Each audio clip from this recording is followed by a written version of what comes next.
Let's talk about Singapore stocks and the trade war. Most investors think Singapore's market is doomed when global trade tensions flare up. After all, Singapore is a tiny trade-reliant country.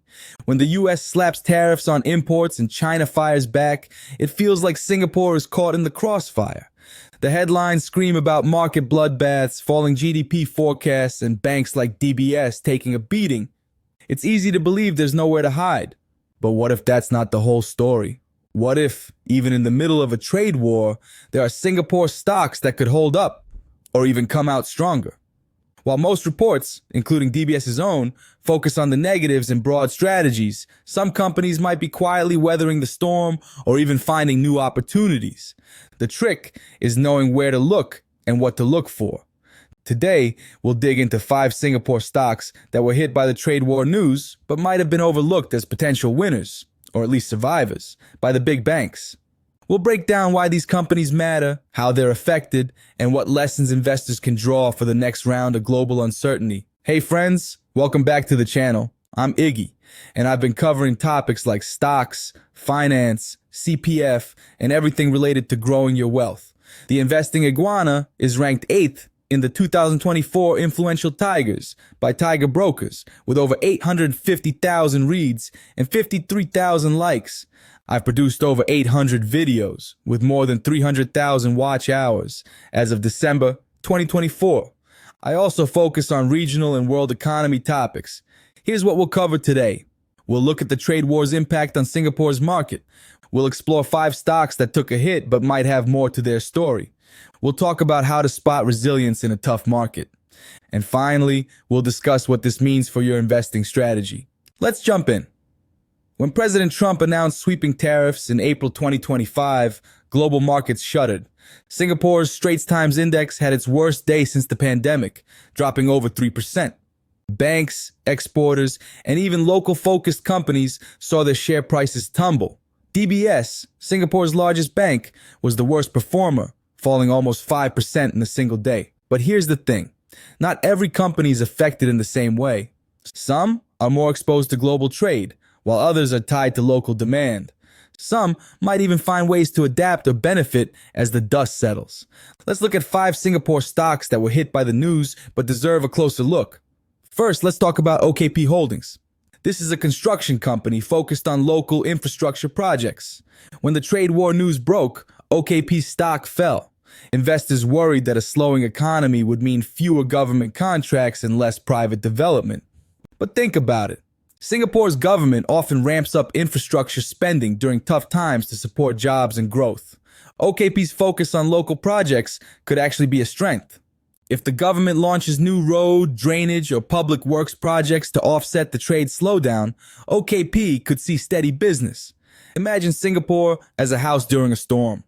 While the winds batter the outside, the owner might spend more on repairs and upgrades inside. OKP is the contractor ready to do that work. So, is OKP a guaranteed winner? No. But its local focus and ties to government spending make it more resilient than many export-heavy firms. Next, let's look at Centurion Corporation. Centurion provides workers and student accommodation with a big presence in Singapore. Its stock also dropped after the tariff news. Investors feared that a weaker economy would mean fewer foreign workers and students needing housing. But here's a twist.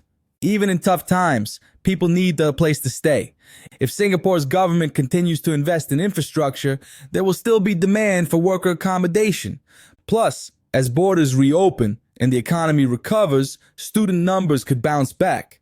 Think of Centurion as the landlord in a city where people always need a roof over their heads.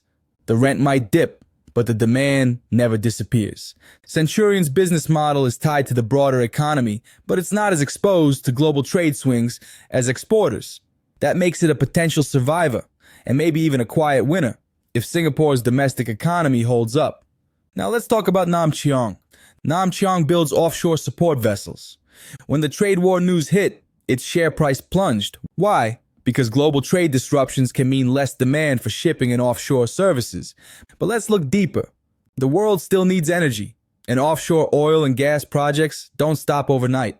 If oil prices stay stable or rise, demand for support vessels could recover. Nam Cheong's fortunes are tied to global energy trends as much as to trade flows. Picture Nam Cheong as a ship in rough seas. The waves are high, but if it's well built and the crew is skilled, it can ride out the storm. For investors, Nam Cheong is a riskier bet, but it's not doomed. Watch for signs of recovery in global energy and shipping demand. Let's move on to UMS Integration. UMS Integration operates in the semiconductor industry. Its stock fell even though semiconductors were initially spared from tariffs. Why? Because investors feared that future tariffs could hit the sector and global uncertainty could slow demand. But here's the catch. Semiconductors are the backbone of modern technology. Even during trade wars, demand for chips in data centers, smartphones, and electric vehicles remains strong. If UMS can adapt its supply chain or find new markets, it could bounce back faster than other sectors. Think of UMS as a tech supplier in a world that can't stop using tech. The road is bumpy, but the destination is still there. For investors, UMS is a play on long-term tech demand. Keep an eye on how the company manages costs and finds new customers. Finally, let's talk about iFast Corporation.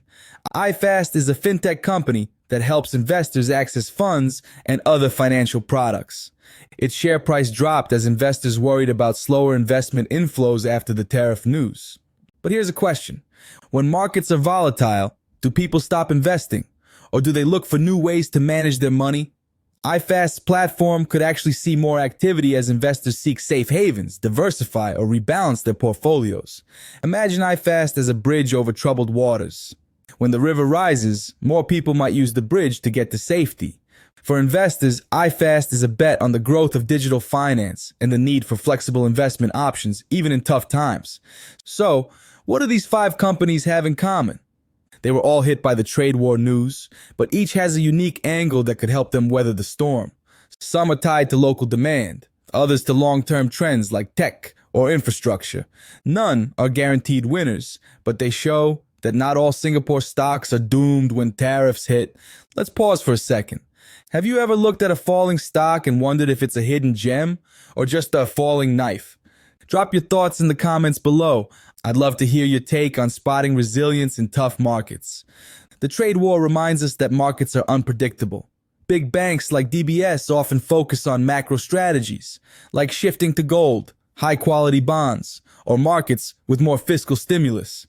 But individual stocks can tell a different story. Domestically focused companies may be shielded from cross-border risks. Service providers like Centurion and iFast can be less exposed to tariffs than manufacturers. Companies tied to government spending or long-term trends may recover faster. It's like building a soccer team.